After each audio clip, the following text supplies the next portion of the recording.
Show my picture.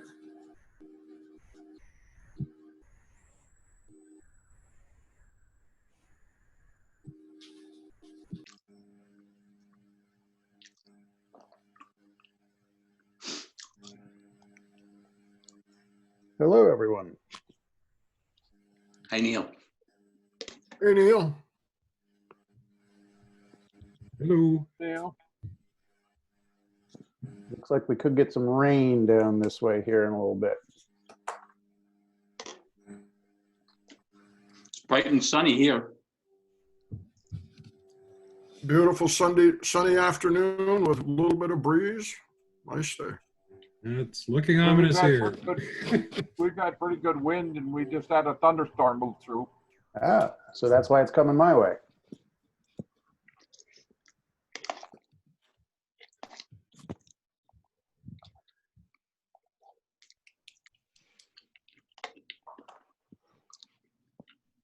What you drinking, Amy?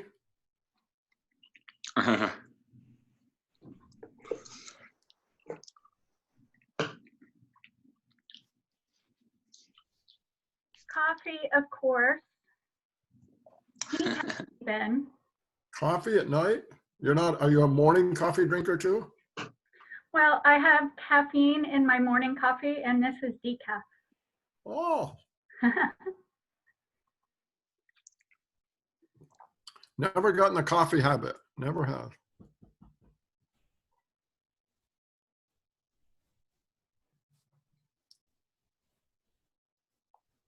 Sandra, how's the world?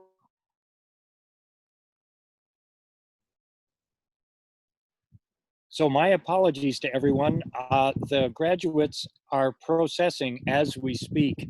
That's why I have my mask down around my neck.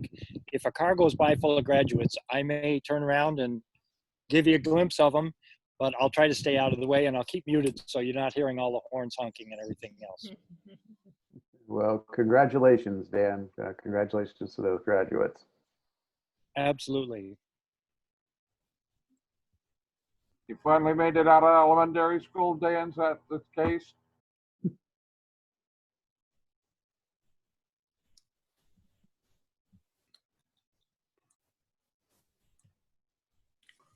What was that? Was that a question? I'm sorry, Neil. Was that a question or just a comment?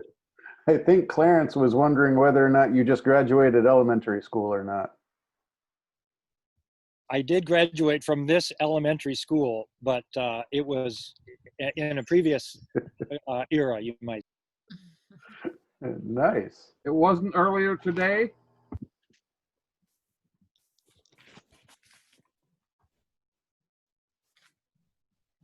All right. Well, it looks like we've got a pretty good turnout so far, and it is 5:01.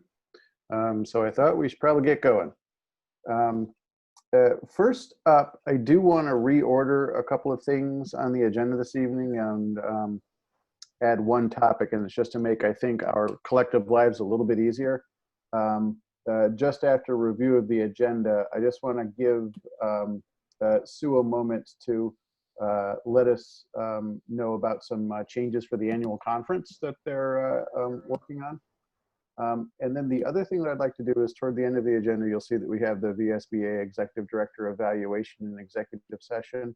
I'd actually like to move that one, item number 9, to after new business so that we can let the rest of the VSBA staff go. They don't need to stick around for that final bit. And then once coming out of the Executive Director Evaluation, we'll just move to adjourn the meeting. So we'll just move up the consent agenda and the new business right after number 8, as long as everyone's okay with that.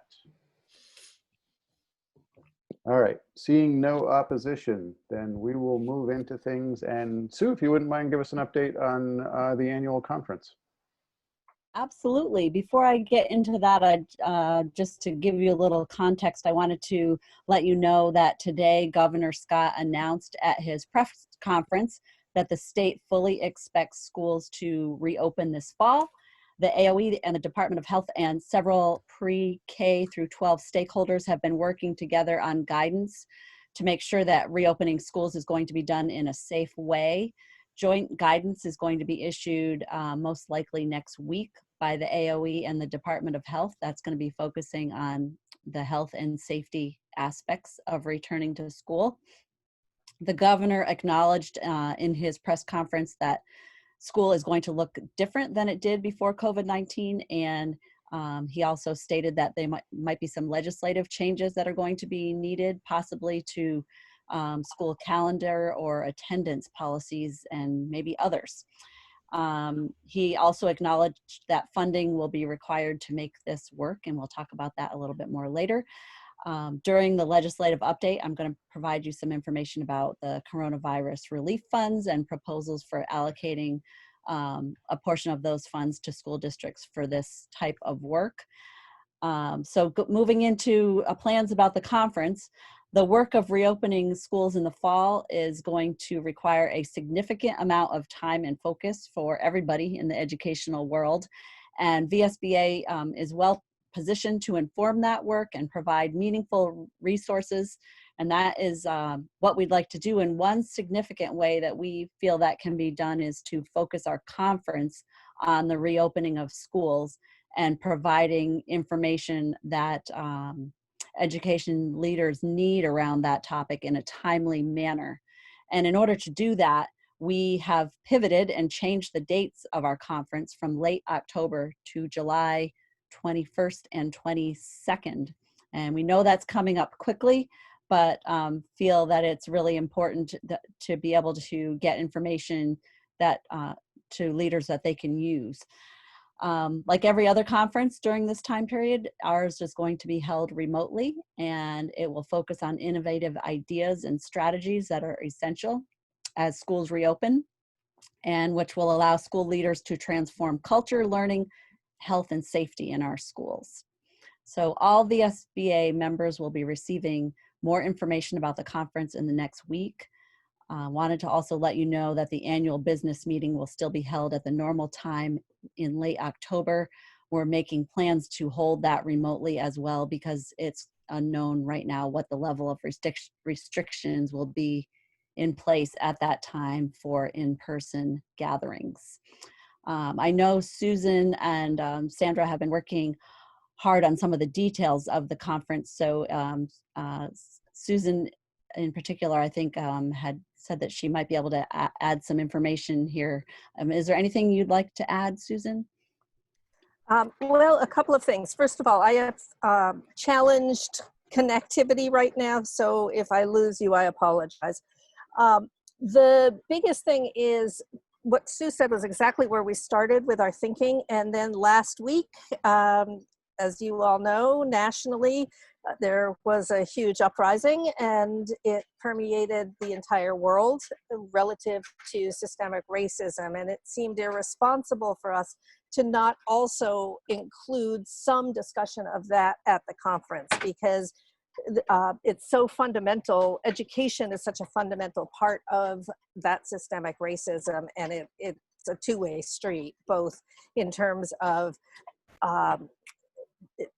good information and also in terms of solidifying what children are already exposed to. So that would be the one addition that I would make. And what we're looking to do is over 2 days, do about 5 hours a day of virtual platform with a keynote each day and workshops, which will be like webinars, 3 on one day and 2 on the other, running them each at separate times so that those who attend the conference could attend every single workshop this year instead of having to pick and choose.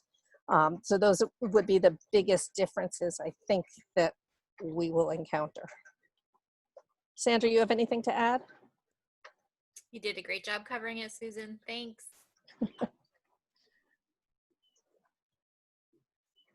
Could you just reiterate the date in July? It's July 21 and 22. It's a Tuesday, Wednesday.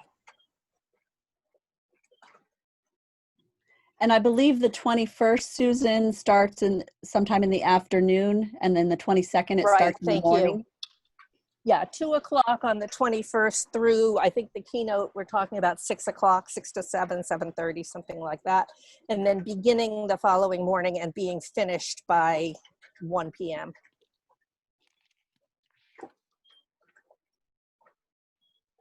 Yep. Any other questions for Sue or the rest of the staff on this? I do realize it is a bit of a change, but given the current circumstances, I think that this is the right move to make, especially because I think we're all going to be seeing quite a few challenges before us when we start the year in the fall, and to get the assistance and at least some thought process going in July as to how we're going to tackle this stuff, I think should be helpful for most everyone. And then, as Sue said, we're not dismissing the annual business meeting of the VSBA. So I know that the resolutions committee will still continue to meet over the summer, and we'll still have those resolutions and potential bylaws changes to take care of in October as well. So I had the good fortune to be on a conference call yesterday, I think it was, with the Northeast region from the NSBA. And almost 100% of those organizations as well have moved their annual meetings to an online format as well too. So I am not aware of anyone now, at least in the Northeast, that is going to be meeting in person for their annual meetings this year.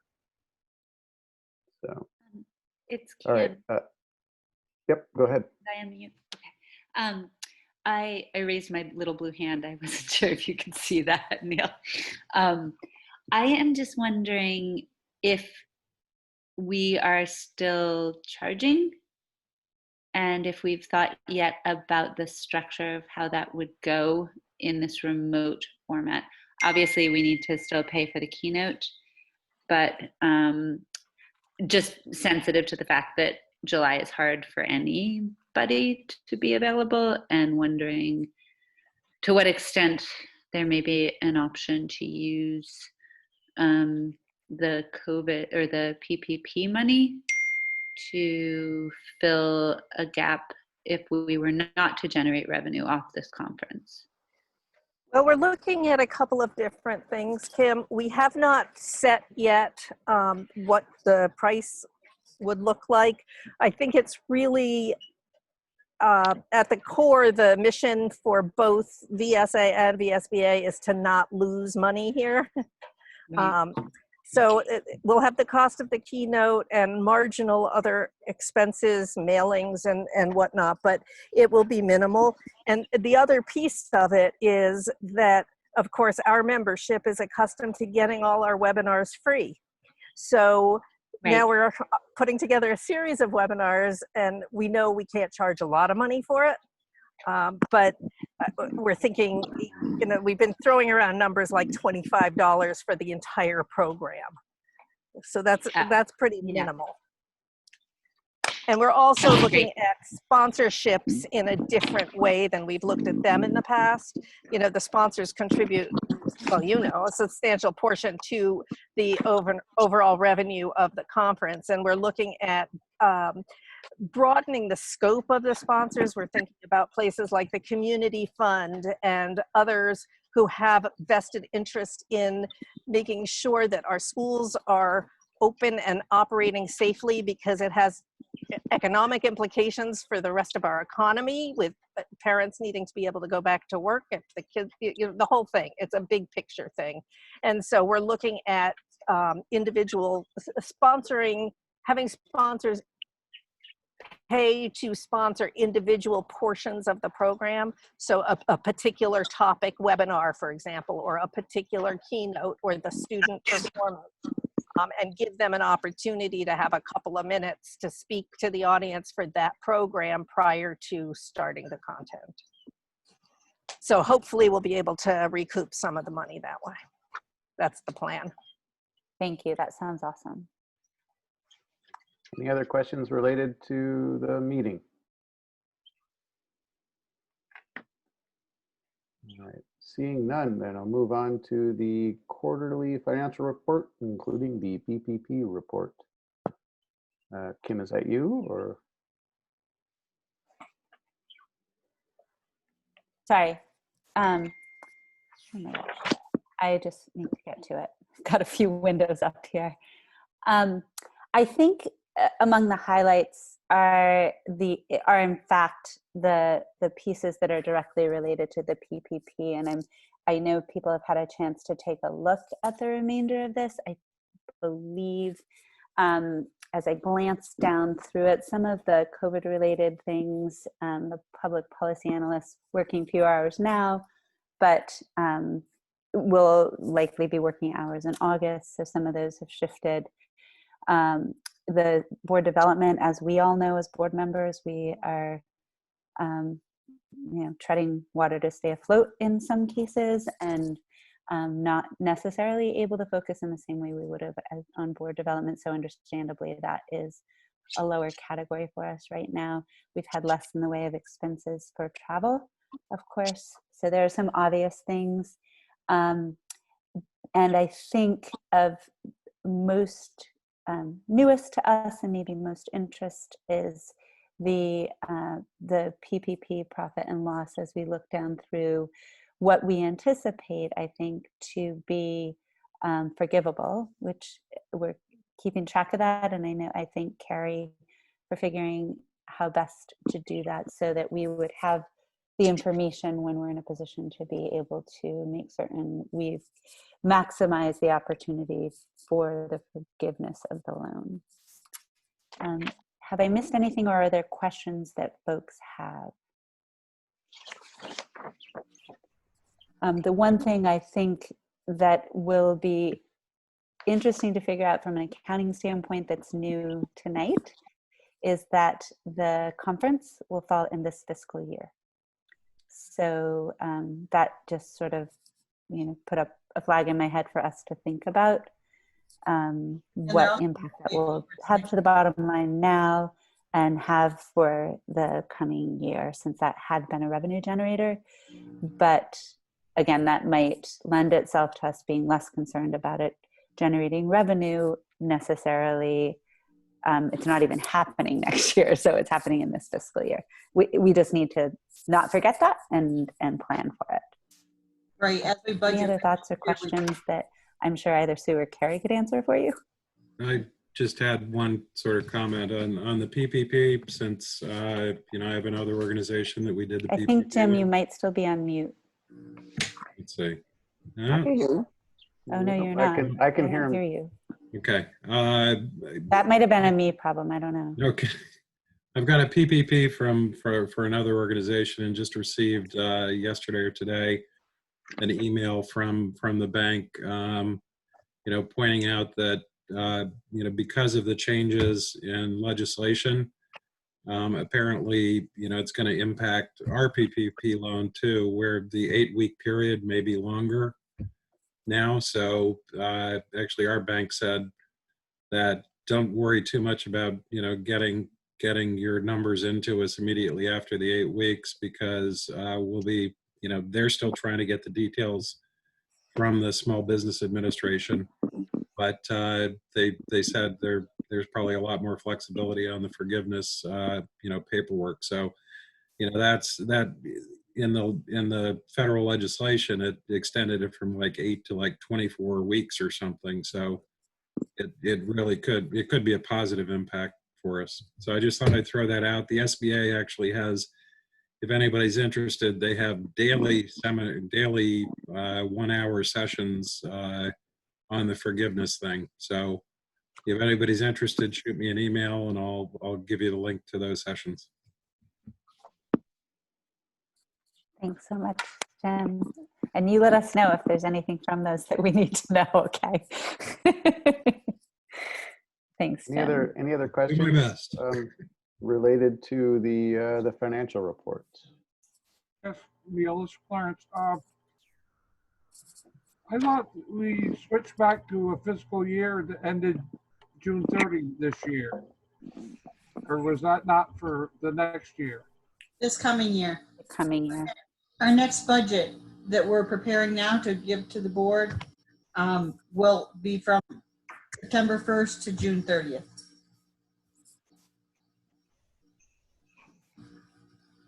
Got that, Clarence? Will be September to June. Correct, and it will not have a conference in it. That's right.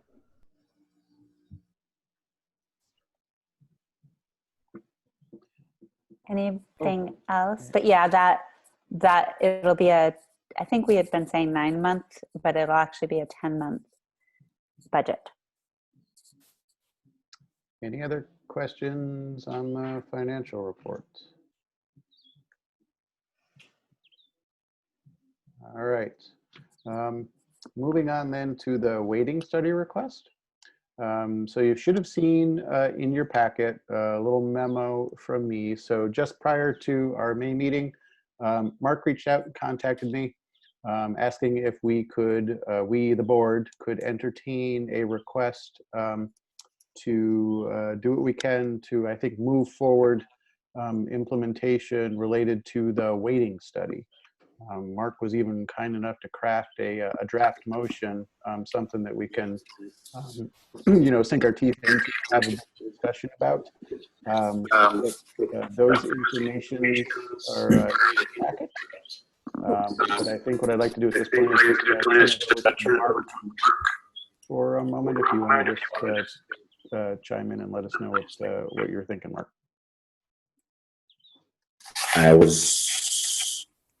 Am I unmuted or muted? You are unmuted. Okay.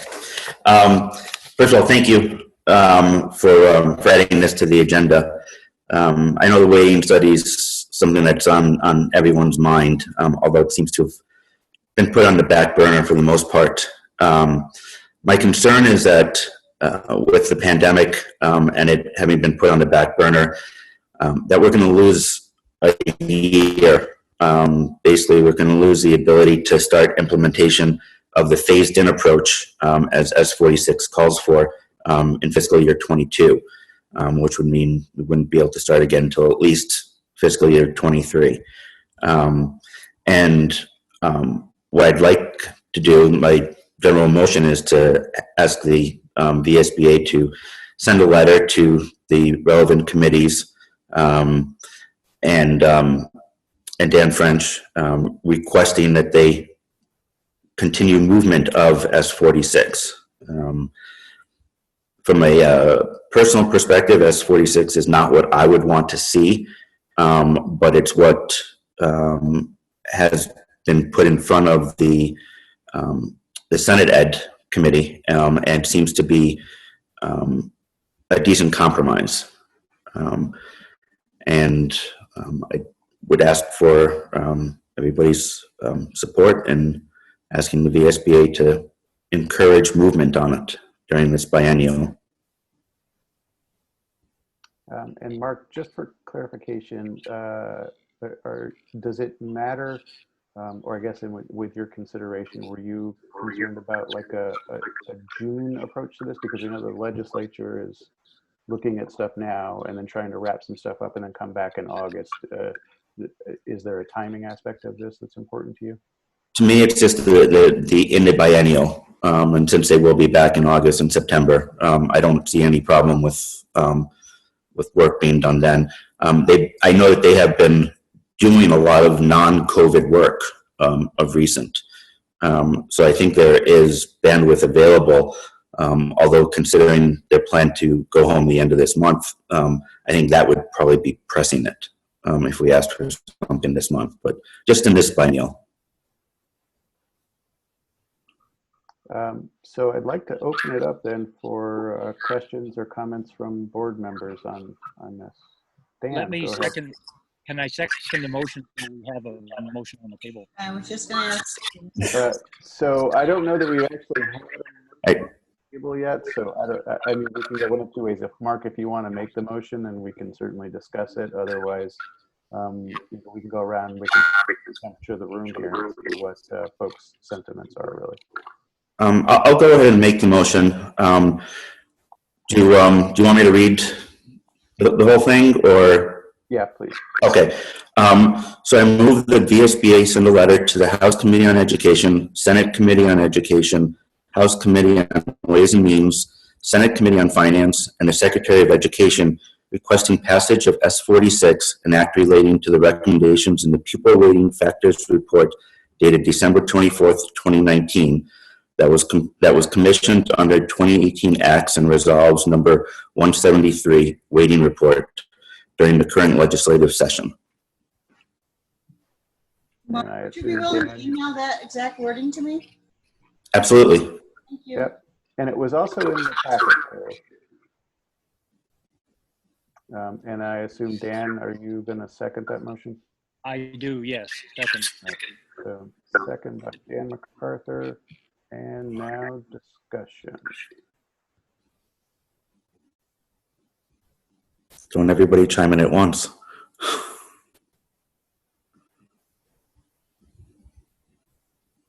Thank you, Mark. Can I just ask you to summarize again, because I'm in the amended bill and I'm looking at the highlighted pieces and I'm just trying to follow the timeline that would mean for implementation. What exactly is being asked? Well, in the current amended bill, it requires the AOE along with a number of organizations in collaboration to, I believe, complete the process of deciding how to do a phased-in approach by December something of this year of 2020, December 15th of 2020, which would mean the phased-in approach could start in fiscal year 22. And I do believe that S46, with the timelines that are in it, fall within the second VSBA position that we approved, requesting a designed to build the capacity within our systems to absorb the changes in funding due to changes in weights.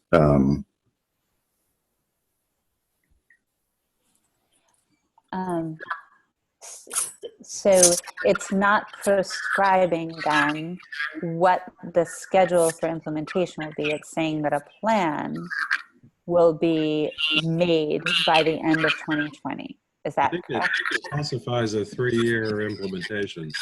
That begins in 2022? I don't know if it says that. I made that assumption.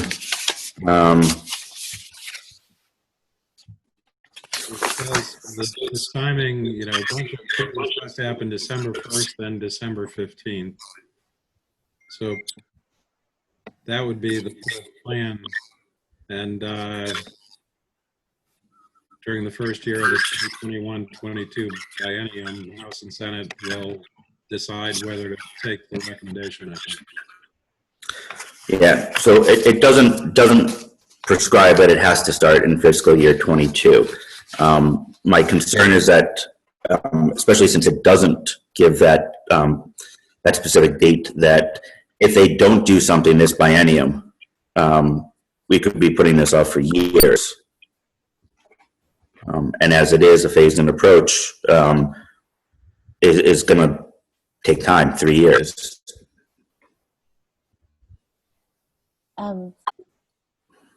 I appreciate the need to work on a plan. I'm sensitive to the unknowns for the fall school year, and I'm just wondering what capacity the agency and the stakeholders who really need to be at the table for this study have to move this in a thoughtful way. But I'm not opposed to the idea that there be a plan. I'm just very sensitive to deadlines missed by the AOE on a number of things, and the timeline and the environment that is changing and is so dynamic. So I think concern.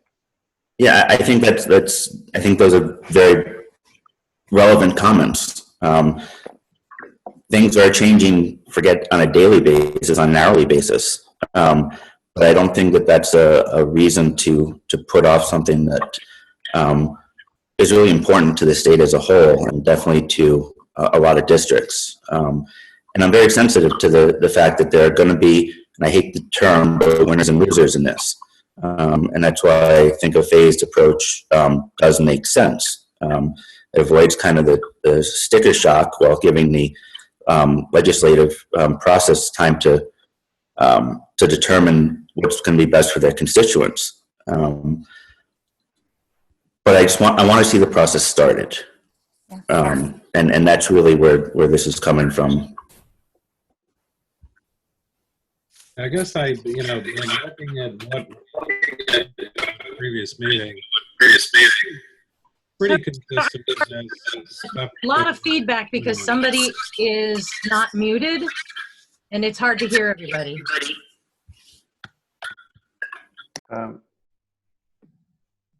Okay, give it a shot now, Jim. Okay, saying what we agreed to and adopted in a previous meeting, it's really pretty consistent with this Act 46, except for the specific timelines. So I think, is that your read, Mark, as well? And Dan? It is. And that's why I thought that this was something that that was appropriate to bring to the board.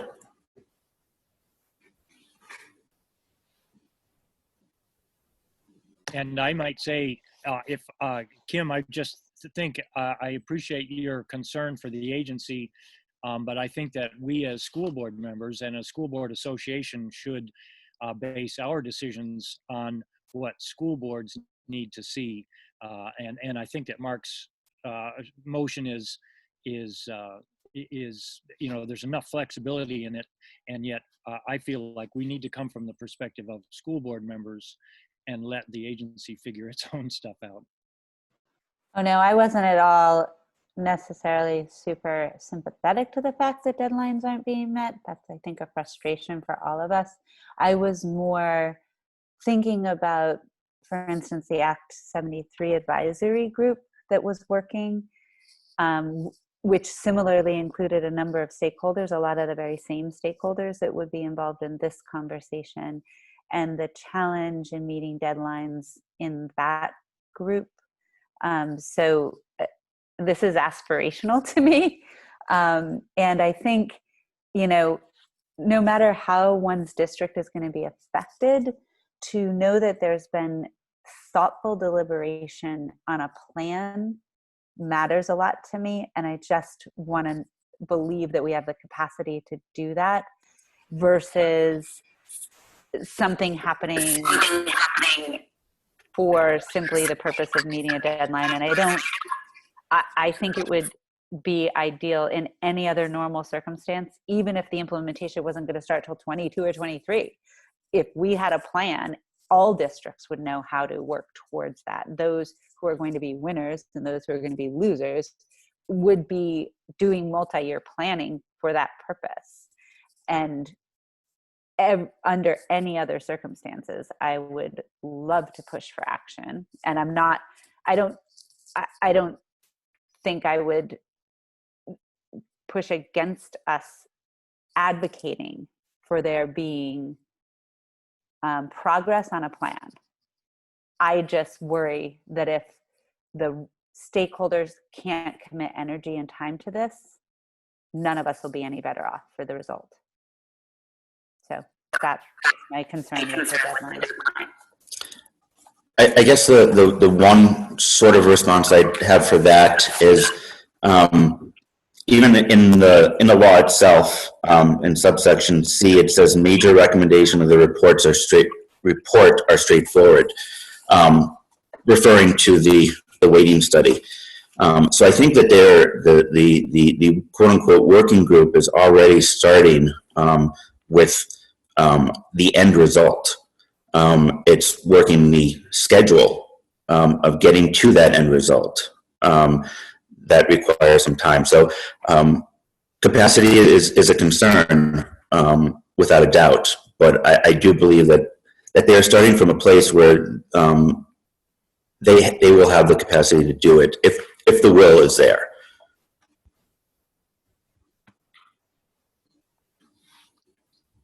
Anyone else have any comments on this? This is Clarence. Go ahead. The only question, I agree with the grist of the motion and the intent. But where we're describing the passage of S46, we've always been a little gun shy about approving an exact law, because what we're talking about 46 today as amended could very well be a whole different matter next week. And we would be on record of approving it, even though we don't know what it is. I think we definitely need an understanding on what we're recommending. I agree with Mark. We ought to be moving ahead with this and doing it as fast as possible. But if it gets changed to something totally different, then I could be really opposed to it in a hurry. It's a good point, Clarence, and I will. I guess the point being is that the current state of Act 46 looks nothing like as it was introduced. So we do know that those things can definitely happen. Neil, can I just give one quick correction, because it could get confusing if someone was watching this meeting? We're not talking about Act 46, we're talking about S46. Yep, so this is not the school consolidation law or bill. This is doing with the weighting study. A question that I had for Mark. Mark, I just want to make sure that I understand where the deficiencies are in the resolutions that have already been passed by this board that we included in the packet, and maybe just a brief explanation of why you don't think they meet the need that's necessary at this point. I don't necessarily think that there are any deficiencies. I just think that given the pandemic and the fact that so much legislation has been put on hold and topics have been put on hold, that it behooves us to encourage action on something versus sitting back and kind of waiting for it to happen. I do believe that the resolutions or the actions that the board took already, that S46 fits right into that. So I don't think that there are any real deficiencies there. I just think times have changed a little and we need to push. So to that point, I wonder if I combine that with the point that Clarence made, right? And I don't, giving the VSBA some flexibility by not having it specifically reference the existing S46. I wonder if any of our previous motions essentially cover what you were trying to get at, or if there needs to be maybe some addition of the timeliness aspect of things.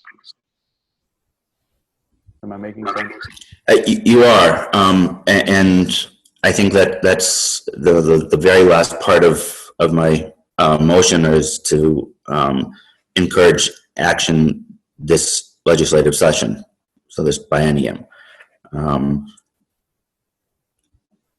creating the plan, which is, rather than referring to the creation of a plan, I refer to the act. Now I'm saying it. The proposal S46 itself, which is to create a plan. I would have. I don't think I'd have any concern if we reword it to take out the reference to the exact law that they are working on. My thinking was, this is what's on the table, and advocating for it to move was a good way to push. Yep. I guess the way that I look at it, one possible alternative here is to modify the language of the previously passed motion. The number 2 is in the packet. So the VSBA requests the legislature to thoughtfully and expeditiously establish. I wonder if maybe it makes more sense to modify that previous one to reference that we would like that to be done this session.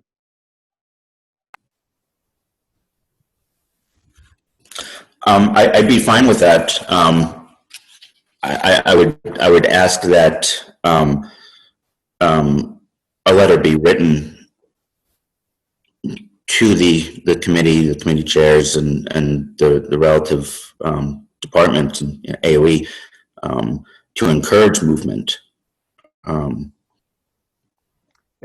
I think that we could do that. I will be very honest with you, though, and say that one of my big concerns related to that is the timing of the letter. I could see it being appropriate and possible in August. I would be very reluctant to ask Sue to send that letter out now. I think it would aggravate an already tense situation among legislators that are trying to finalize. And actually, I think, Mark, it might be your microphone getting some of the feedback. So I worry a little bit that if the letter were to go out now, our point might not be as well taken as if it were delivered, say, in August when the legislature gets back in session. That would be the one worry that I have about the letter. Neil, to get some context, when was that last statement issued concerning this that you read? How long ago was that issued? Sue, do you recall when that second motion was passed by the board? That was at the March meeting. The waiting study motion? Yes. Yes, both of those motions were at the March meeting. Okay, so that was pretty much at the beginning of all this mess we're in. Yeah, thank you. Yeah, it would have been just at the very beginning of things. Can I ask a clarification question? Yep. So on the floor right now, we have the motion that was in the packet. Is Mark saying that he's making a motion to edit that motion or the one in March? I think we're still discussing right now. I don't know that anybody's made any motion to amend. Okay, thank you. Yep. From a timing question, that I leave to you guys. I think, you and Sue and the staff are in a better position to decide when it's most appropriate to send that letter than I am sitting, down here in Dover. Can I ask one more clarifying question, or maybe Yes. not one more, but 1.5 then, Kim. 1.5. So again, if it sounds as though we're sort of in agreement that we don't want to necessarily reference a specific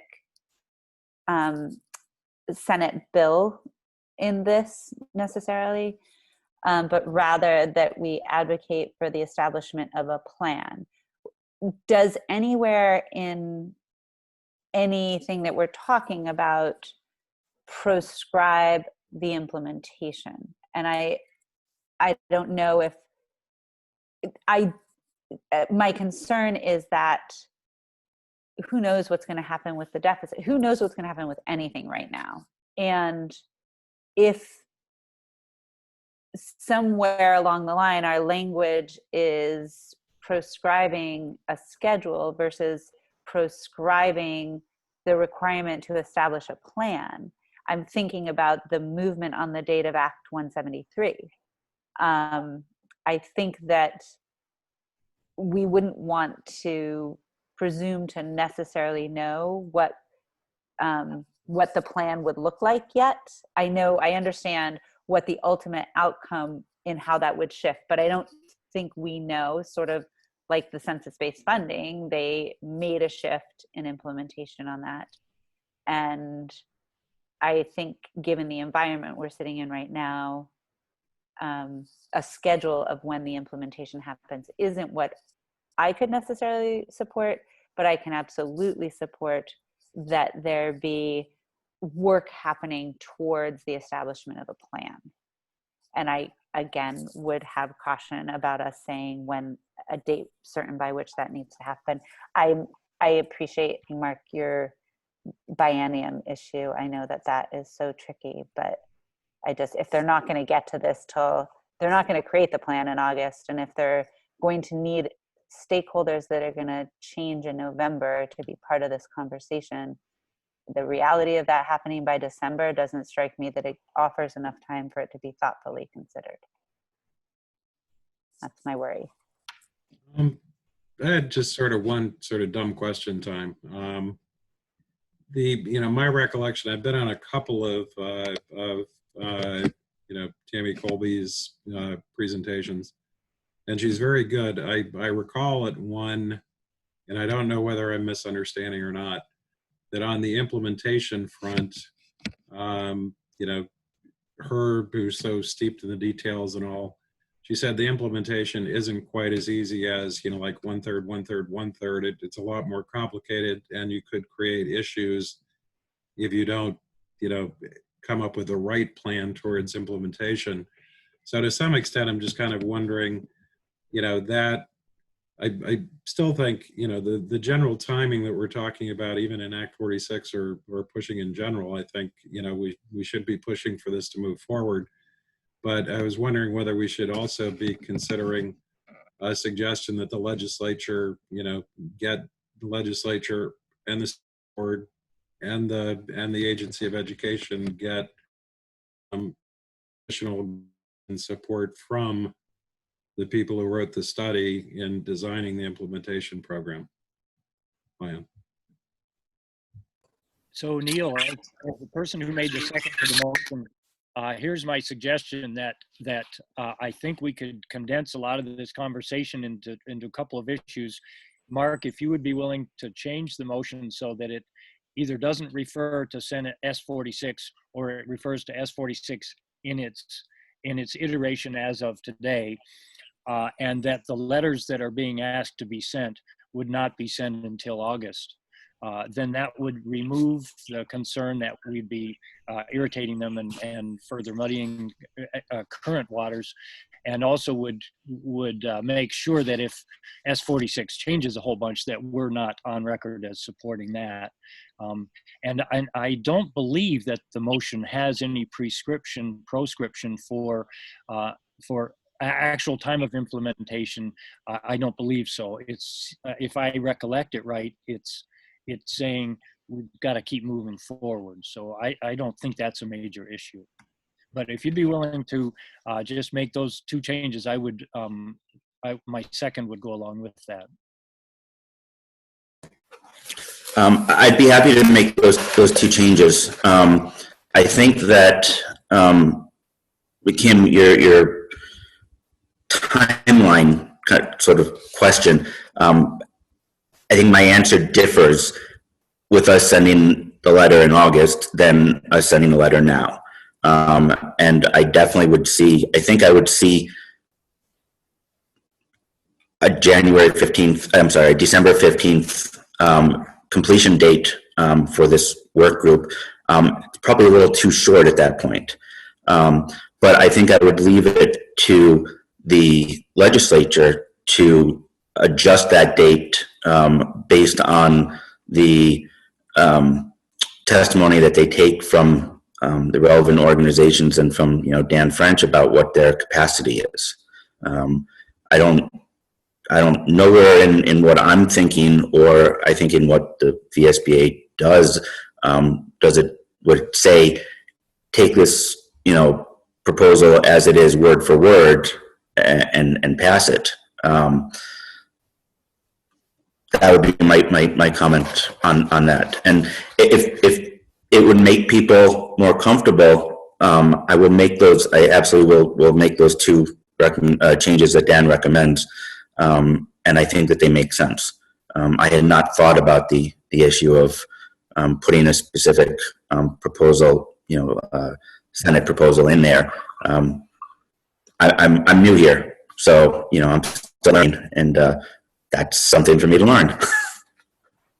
No worries, you're doing fine. Kevin? I think based on what I've heard in the conversation, we should strike all reference to S46. And I'm a little nervous about giving a definitive time for writing the letters. I think, Neil, I think you were looking to kind of massage the previous motion and maybe better clarify it, which to me seems more palatable at this point.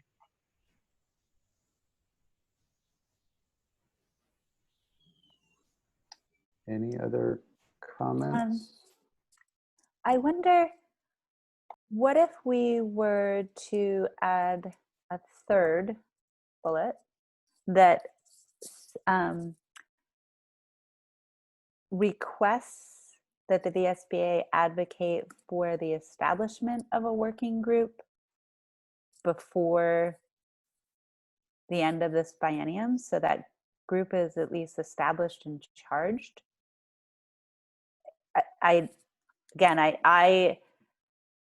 It was a somewhat painfully slow process with the advisory group for Act 173, not for lack of good intention, but the back and forth with the agency to, with that work group of stakeholders to work on the rules for Act 173 was a laborious process that was made better by the time that was taken to do it. So I would wonder if we accomplish something similar, if we're recognizing that if we don't take an advocacy position more strongly on a timeline till August, because they're probably not going to do much right now on this, would we be comfortable if minimally they had begun and charged a working group on this? And make that a third bullet. I definitely didn't use words that would work for that purpose, but does that help yeah, I at mean, all? essentially a different motion than the one that Mark made that just adds to the two previous motions that we already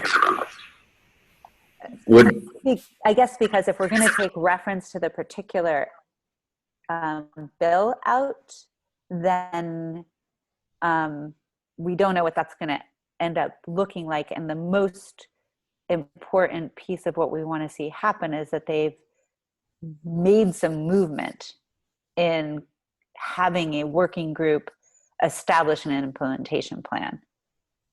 So I just don't know if creating a third bullet on our current resolutions then allows Sue to be strategic about timing and follow what might happen with S46.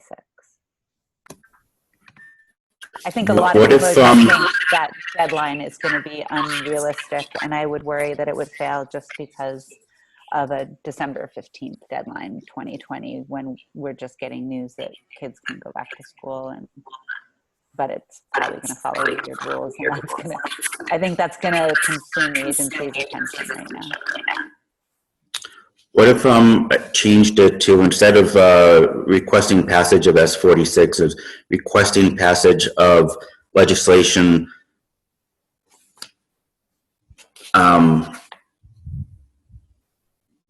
working towards implementation? Please wordsmith that. Would that make people more comfortable? And again, yeah. I mean, I'm just wondering from Sue's standpoint, what do you think can be most helpful to guide progress on the establishment of a working group to plan for implementation? I think that's our desired outcome, right? I mean, I think I'd like to see work towards the planning group working towards it, not just a working group established, but essentially, yeah. Neil? Clarence. Go ahead, Clarence. I just glanced at the law that we're talking about here, and I see some things in there that one in particular, the superintendent, school boards, the Board of Education, excuse me, and the agency are all supposed to work together about this. That's one. But also it says the agency shall hold 6 informational hearings after this is approved before December of this year. As I see the guidelines, I don't believe it's possible to make that happen, what they're proposing in this law. It's Section B, part of the collaboration with the Agency of Education under the subsection A of this section, on or before December 1, 20, the State Board of Education shall hold not less than 6 public meetings. I think that's a pretty tall order if they aren't going to come back to August and be in August and September. And then if they do approve it, then the agency's got to hold 6 meetings before December. I don't want them to just say, well, the easiest way to take care of that is change it to 21 and delay it a year. I think that's something we definitely would be opposed to. And I think that's what Mark's opposed to. He wants to light a fire under him to get going and get on with this process. And hopefully that can happen. If we take out just a reference to that and add that Mark's suggesting that we just want it to move ahead, then I think we can deal with some of those particulars that are in there. So if I'm going to take a stab at this based on what I think I'm hearing around the table, and that would be in the form of a new motion. So this is just try this on. I'm not proposing this. That the VSB advocate for the establishment in this biennium of a working group with a set timeline that addresses the implementation of the weighting study. The reason that I use the word advocate is that gives us the ability to send not only a letter, but other methods of advocacy for this. I think that we focus on the establishment of the committee that addresses the implementation in this biennium, and then have a set timeline for that committee to work, then addresses our concerns that the work actually begin. I don't know if I addressed everybody's concerns or not, but Mark, maybe. Just do me a favor, repeat what you said. Sure. A motion that the VSBA advocate for the establishment in this biennium of a working group to address the implementation of the weighting study with a set timeline for implementation. And as long as it's understood that that advocation would include the writing of the letters that Mark had originally proposed. I don't know if it needs to state that, but as long as we all agree about that, then Sue would recognize that that should be coming up as part of the advocation. Yeah, I don't think it needs to state that. I think it's common knowledge amongst everyone that's here in this meeting, and we're being recorded, that those letters were an important aspect of the advocacy for folks. All right, I like that, Neil. So I will withdraw my motion and replace it with the one that you just said. Second it. Thank you. Could you read it one more time? I definitely agree with the sentiment. I just wanted to see if there was if we wanted to switch where a word was, because we just make sure. Okay, So just reread it. well, yeah, you're asking me to reread it as if I wrote something down. I'm just making this I was up trying to write while you were reading. That the VSBA advocate for the establishment in this biennium of a working group tasked with the implementation of the weighting study, and that working group have a set timeline. And that's where the wording, I think, got a little fuzzy for me. Have a set timeline for said implementation. For implementation, yeah. So I think that have a set time charged with planning for the implementation, with establishing a plan for implementation, yes? The latter, yes. Advocate for the establishment of working group charged with planning with developing a plan for implementation of the weighting study. Correct. And that group should have, should begin their work. Oh, we're going to establish a group by this biennium, and you wanted to make some reference to that the work have a, how do we say that we want to make sure they get started?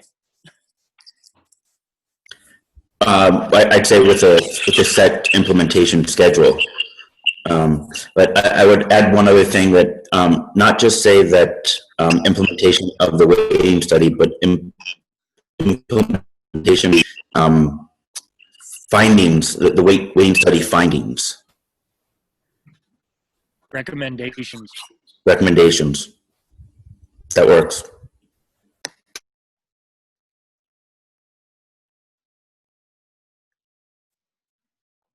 All right, what I should have been doing is checking to see if somebody can begin to write this down, as we seem to be crafting this motion on the fly.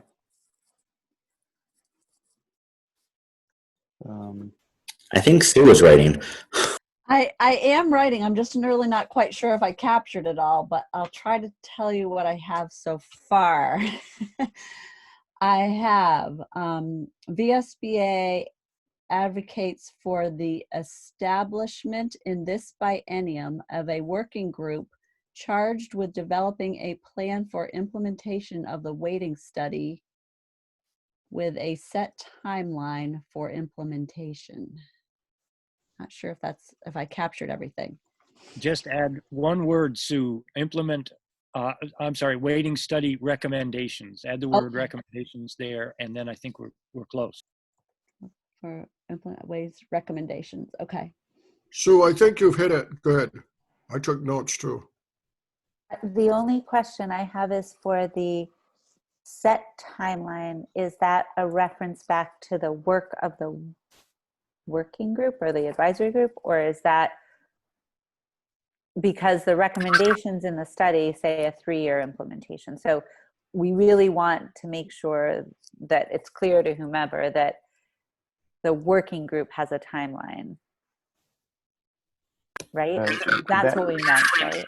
And that was my intention with my original language, but maybe it's just not that clear. I just wasn't positive what it was referring back to. Are you asking me to read it again, Neil? Just the second half of it that referenced the timeline for the working group. With a set timeline for implementation. I think that's a set timeline for the actual implementation, not for the working group. And Kim, just on that 3-year thing, that's what was in the S46. Tammy Bates has actually, Bates, is that her last name? Has actually said 2 very different things about her feelings on implementation. A few months ago, she said that she felt that it should only be implemented kind of as a whole, and that doing it in phases would be difficult.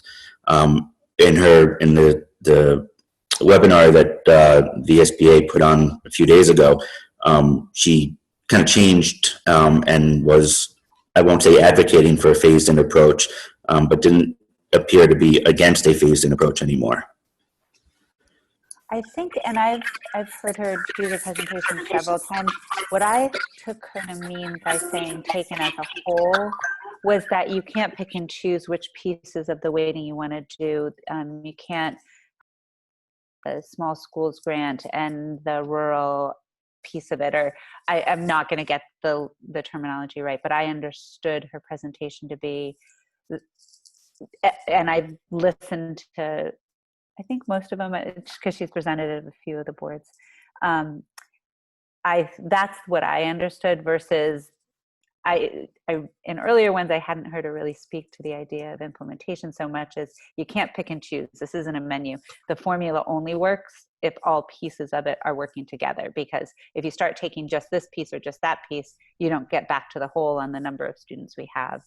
So that's what I understood her to mean by not picking and choosing, or implementing without implementing the whole, versus the timeline for implementation. But either way, I think what we were looking to give Sue guidance on was just, and I think we're in agreement that what we're talking about is that the working group has a defined timeline and target for their work product, which is the recommendation for the implementation. Agreed. And yep, I think that captures it accurately. What I am careful of is I want to note for folks, we are already a half hour beyond where we should be at this point in time. In the South Burlington board members are beginning to join us, just so you know. Which is the point that I'm trying to make here. So I want to see if we can wrap up this motion within the next couple of minutes here to see if we can get something finished. Neil? John, go ahead. I think you're doing a great job trying to skin this cat and not offend anybody. But one thing I would like to say is, I think on the letter that we're talking about, I think it should go earlier than August. It may want to acknowledge, we know that they're extremely busy at this time with other priorities, but we would ask that when they plan their agenda for August, September, or whenever we return, that they give this attention or they address this issue. As a former legislator, I think probably if I didn't hear about it in August, I would say, where were you? We've already planned our agenda and how we're going to use the next 2 months or whatever we have. So I think the timing of the letter, now we've kind of reworked it multiple times, and I think it sounds good that we would maybe send it in the next week or two so that whoever's in leadership is planning the agenda for the following months have it in their hands. Yeah, I appreciate the insight, Don, especially from your past profession there. I would like, however, the ability to allow Sue to have the right read on the situation, given the current personalities and the current situation, and not direct her to do it at a specific time. Okay. I have no problem with that. I just would not want to say we had to wait until August. Understood. So I think that, are we any closer, Sue, were you able to pull anything out of that last bit of conversation that might give us some clarity on the timeline for the working group?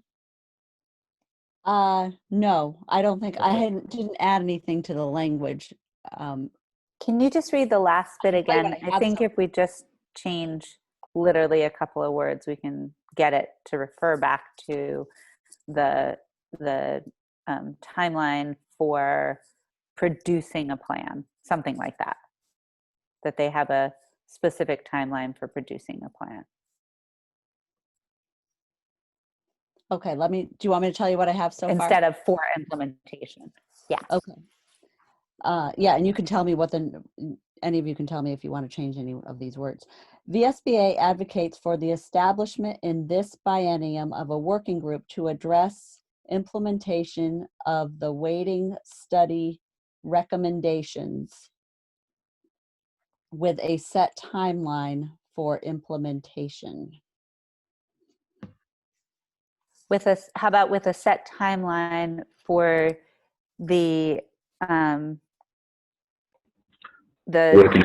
of the work plan or the creation of the implementation plan?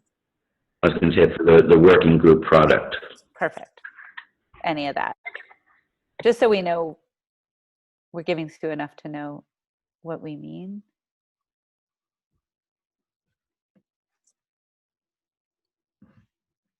That help? So I think what I have now is the VSBA advocates for the establishment in this biennium of a working group to address implementation of the weighting study recommendations with a set timeline for the creation of the working group product. I don't think it's the most elegant thing we've ever put together, but I think it works. And Sue, do you think that would give you the latitude that you need to? I keep using the word push, but to push them to act. Yes, I do. So Mark, is that so moved? That is so moved, absolutely. Dan, were you doing second? All right. Any further discussion on this? Thank you, Mark. Seeing none. All those in favor, please say aye. Aye. Aye. Aye. Aye. Aye. Any opposed?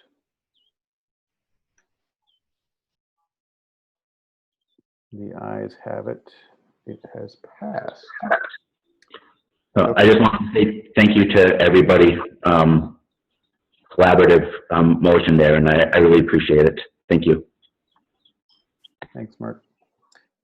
So what I would like to do now with a head nod from the board is reorder the agenda once again, because we find ourselves already at the point in time where we've invited some folks from South Burlington to join us for a request. So if board members are okay with that, this piece of the agenda was to move into executive session. And so, Carrie, are you able to stop the recording for this portion of the meeting? Yes, I can, but are you going to get a motion and a second to go into executive session before I do, so I can make notes of it? Absolutely. Neil, I'll move into executive session for a legal matter. Moved by Clarence, seconded by Mark. All those in favor, please say aye. Which Mark? Mark Schauber. Aye. Aye. Opposed? Okay, Carrie, I think you can officially turn off the recording.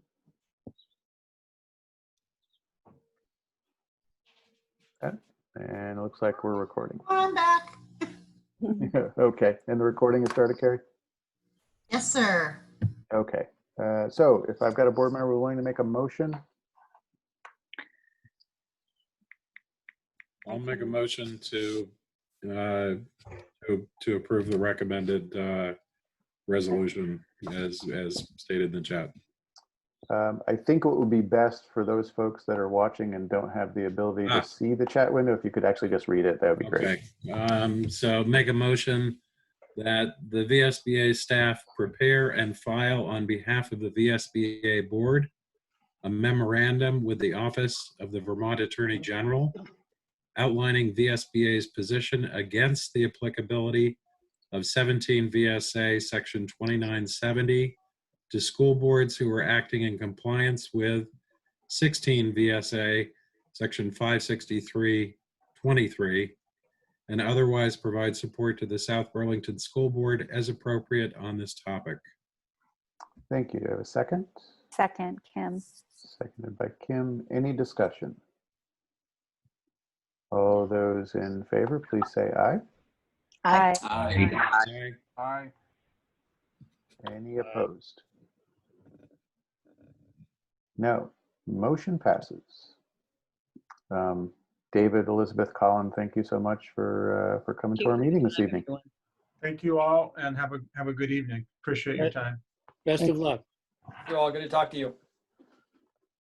All right, so we're going to go backwards a little bit, and we're going to go back to item number 4, VSBA committee assignment for the award committee. I think maybe Susan can help us out with this one a little bit.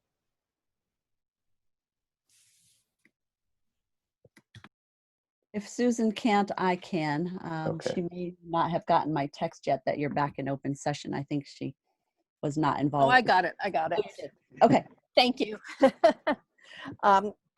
So we are embarking, even with the moving of the conference, we have the annual award for exceptional board leadership, which we give annually if there is a board that meets all of the criteria. We begin eliciting submissions in the spring usually. We have not yet done that with all of the conference changes. We needed to sort of get that into place. At this point, we're thinking of awarding or making the award presentation at our business meeting, if that is in fact in person, and if not, we'll have to figure it out from there. But so we get submissions from superintendents, from board members, from community members, from other leaders of the local school board. The part of the application is a minimum of 3 letters of support that come in from different stakeholders in that district or who have familiarity with the operations of that board. We usually have 2, 3, or 4 of you as a committee to review those applications and make a decision as to who the award recipient is for the year. So we are looking for volunteers.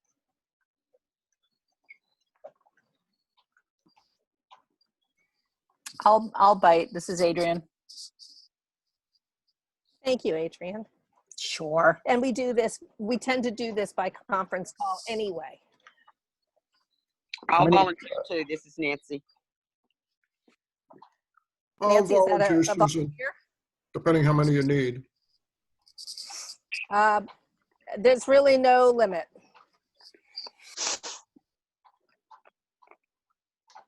I guess the more appropriate question would be, does 3 work? 3 works great.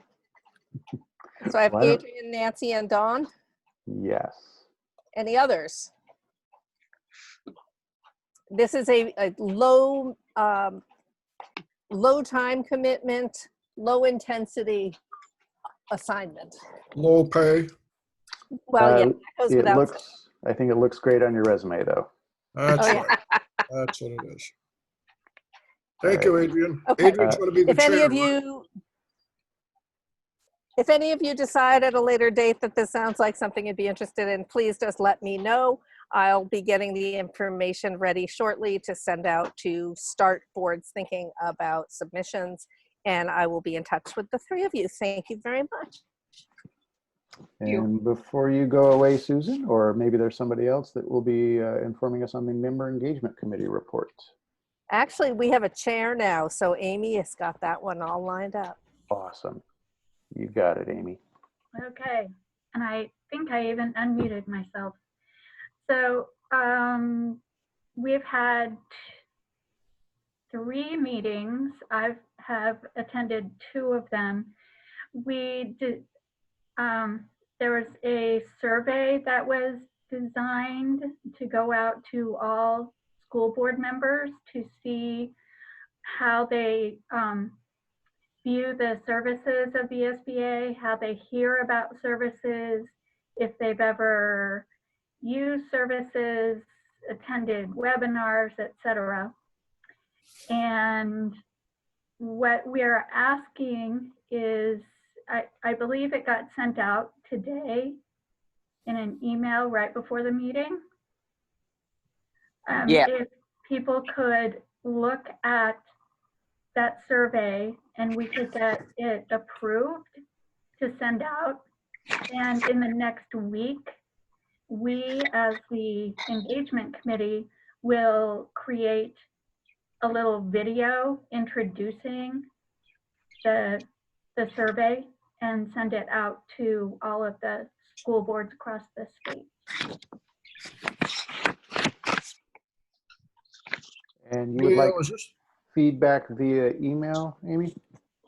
Neil, is this the appropriate time to comment on the survey, or is that another item? Well, I was asking Amy, I said, you had solicited feedback. Do you want feedback via email or in this meeting right now, or what's the preference for the committee? I guess I would ask Susan if Susan is there, or So, other committee members. I'm sorry, my wireless just dropped for a moment. I'm sorry, what was the question? Do we want feedback on the survey right now in this meeting, or can it be in email? So my suggestion is for 2 reasons that we do it via email. I have had a chance to look at the survey, but only really quickly, and I wouldn't feel comfortable, listening to a lot of different feedback. Plus, we got to remember Neil and his time crunch here. So, Right, yeah, there is a bit of a time crunch. Okay, so email is good. The other, can you we just also email to who? Who should they email the edits to? Good question. Well, and also my question is, with 24 board members, what do we do with that feedback? If it's wordsmithing, if it's, I don't like this question, I'm not sure what we do with that. Either ignore it or incorporate it. I think what I would suggest is that if you are soliciting feedback from the board, then I think I leave it up to the committee as to how to handle that feedback. So whether or not you think it's something that you're like, oh yeah, we should really put it in there, or we already thought about it, or we know that we don't think it's appropriate. But I think that the committee now has the authority to, you know, take the feedback and do with it what they think is appropriate in order to get the survey out. Okay, in that case, sorry, Kevin. In that case, why don't you direct the feedback to me? I will share it with the committee. It would be ideal if I had everything from you by end of business Friday so that I can get it out to them on no later than Monday. They're getting together to record the video on Tuesday. We can review what all changes are proposed and have the survey out by middle of next week would be a wonderful time frame. Any other questions or any other comments from committee members? Just one more topic that we discussed at length was, it's kind of a perennial discussion of how the VSBA board members interact with the school boards in our regions, and just kind of working on, we've discussed best practices on visiting personally, visiting with Zoom now that we're all so good at it, or doing videos and sending those, and sending emails, just keeping a general communication open with the districts in our regions. And also with best practice is the sustainability of doing all of those items. Did I cover that, Kevin? Did a great job. All right. Any questions for the committee members this evening? Just curious on that second point, then, are you guys going to come up with some sort of, you know, a document of here are some best practices that we think, or here are ideas on how to engage? I believe we will be working on that. We talked about it at length, kind of from our own experiences, own perspectives of how we have interacted as school board members with our regional representatives prior to being on the board. So I think that is the goal. We did have some suggested best practice ideas, but we also figured that all of you have thought about this and done some of this. But ideally, and we can discuss it and go through it, time is of the essence. But what do you all think is, you all should come up with your own plan. We were thinking that a best practice would be at least once a year meeting, either Zoom or going to different boards, just to introduce yourself and make, especially at the beginning of the calendar year when schools are whenever the boards are constituted, so probably March, and then periodic emails once every 2 or 3 months or whenever there's an issue. So it seemed like those were the two main guidelines that we would like to offer, and we can turn it into a policy recommendation or just have it out there so people are thinking about it, and then they can find their own way to reach out and be in communication. Thank you, David. Any other questions for the committee members? Colleen McKinnon here. Yep, go ahead, Colleen. So I'm just wondering, as we give feedback on the survey, perhaps those of us who are giving feedback could offer a couple suggestions related to best practices so that the survey, a section of the survey might include, in what ways do you want to hear from your regional rep or engage with your regional rep?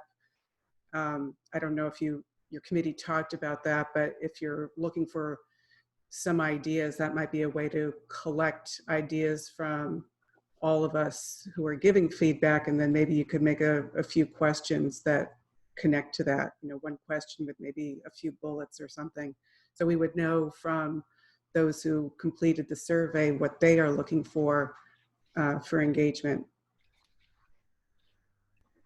We did have some discussion on that.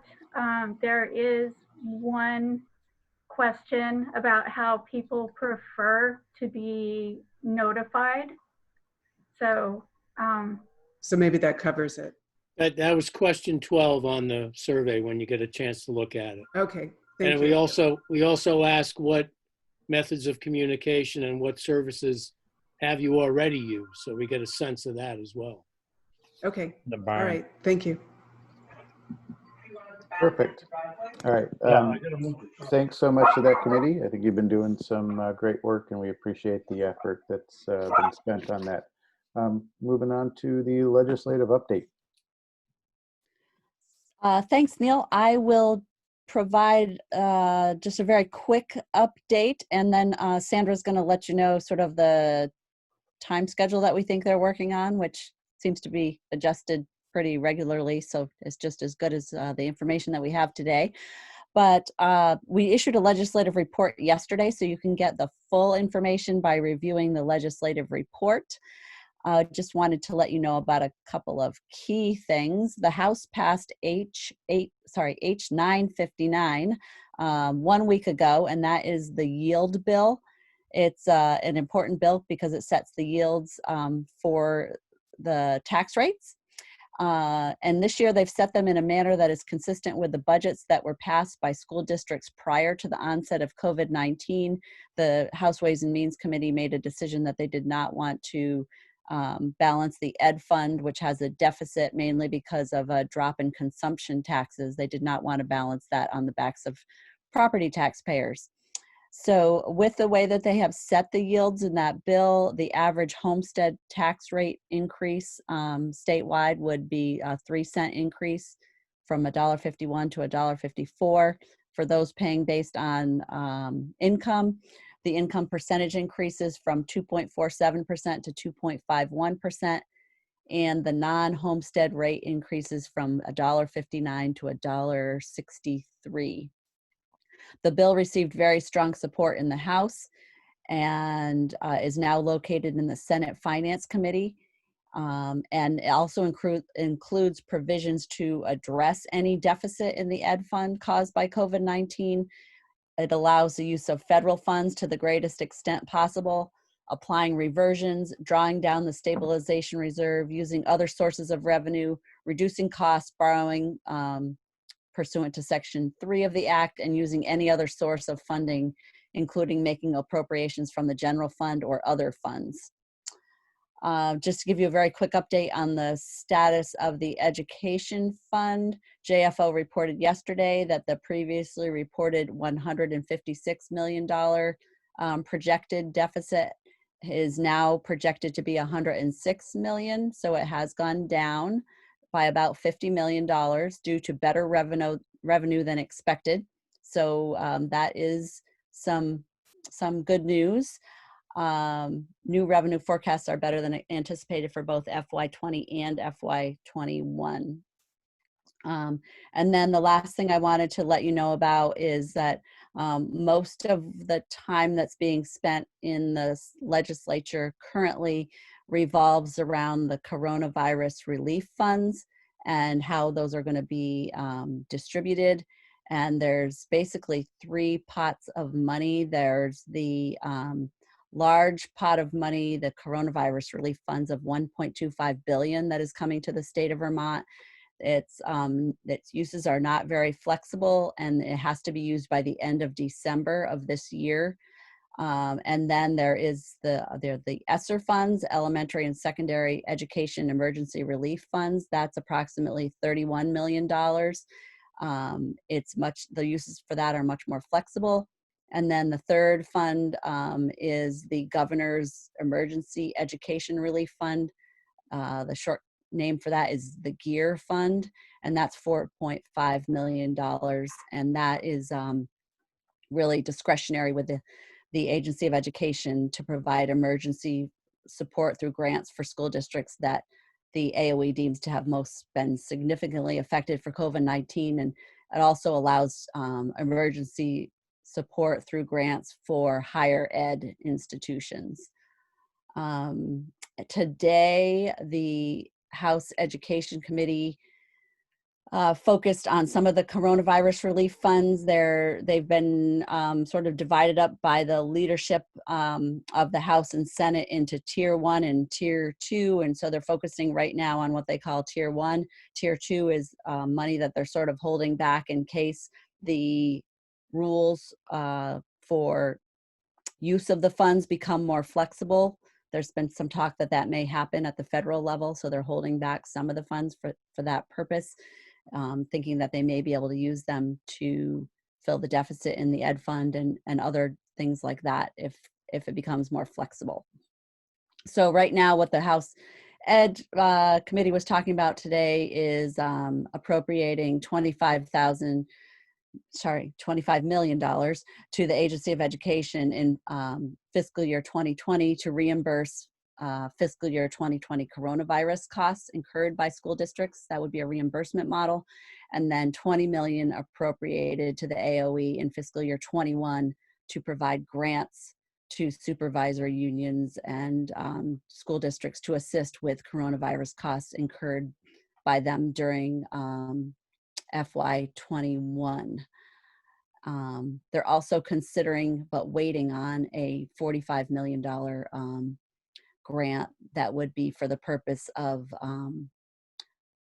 assisting with costs to help students recover from learning loss due to school closure and remote instruction. And finally, they're appropriating $12 million from the coronavirus relief funds to the AOE for distributing summer meals during the months of June, July, and August to students. So those appropriations still need to be approved by the House Appropriations Committee and by the Senate. So that work is really just beginning, but wanted to let you know that that is happening. And now I will turn it over to Sandra to just let you know about the timeline. Hi, everyone.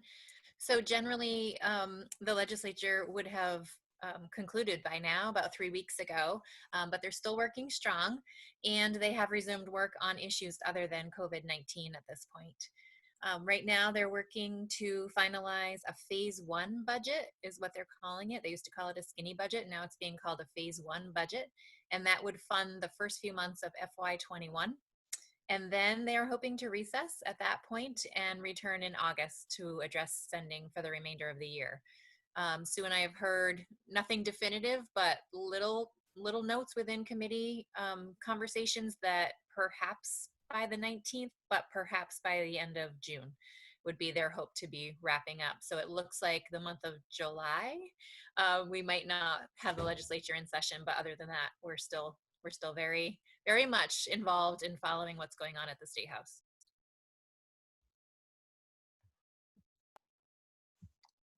Thank you both to Sue and Sandra. Any questions, Dan?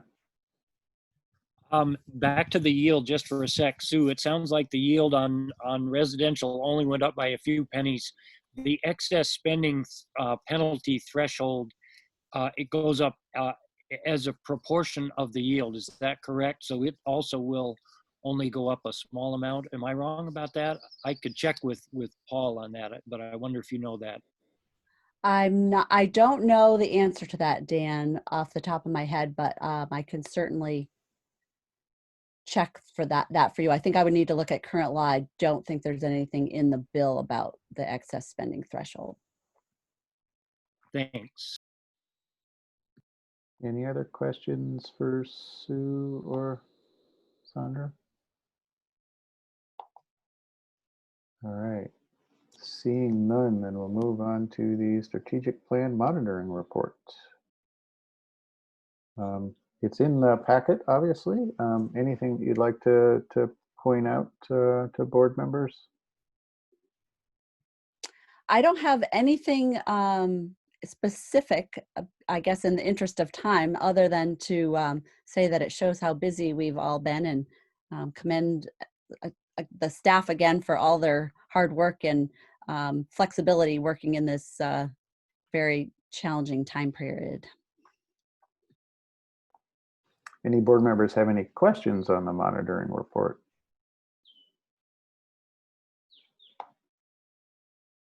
All right.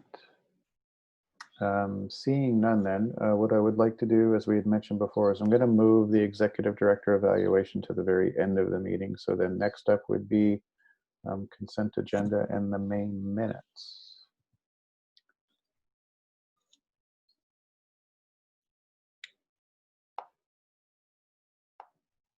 So if I nobody move has, that we approve the consent agenda. So I think you have, I think I sent you an email with someone who had and maybe left off the attendance list.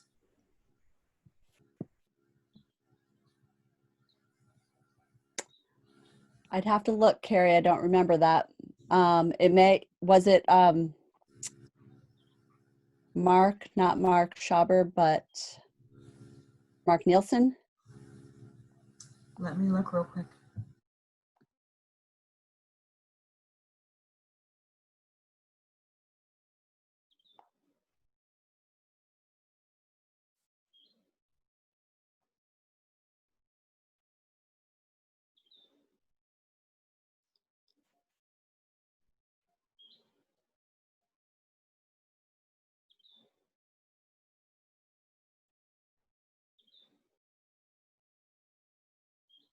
and I apologize, I know some board members are probably getting hangry right now because we would have normally had dinner had we all been together.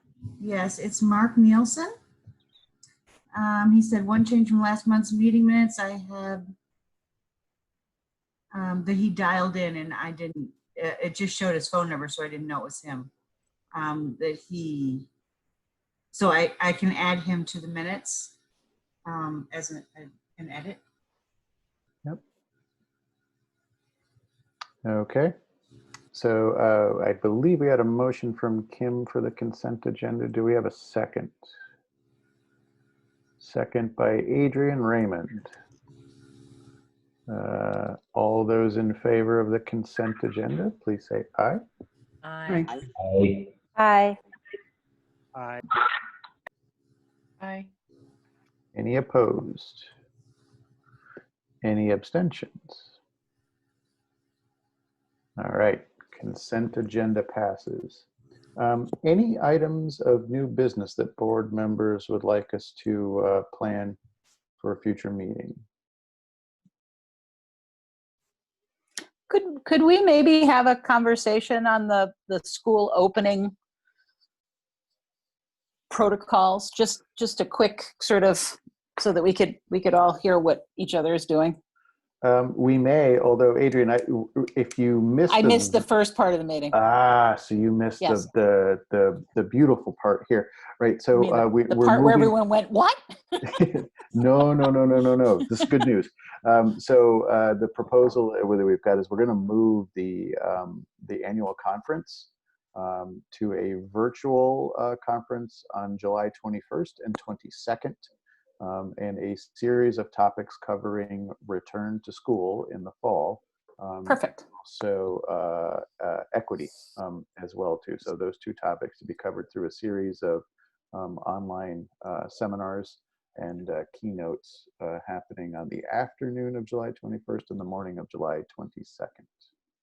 Sure.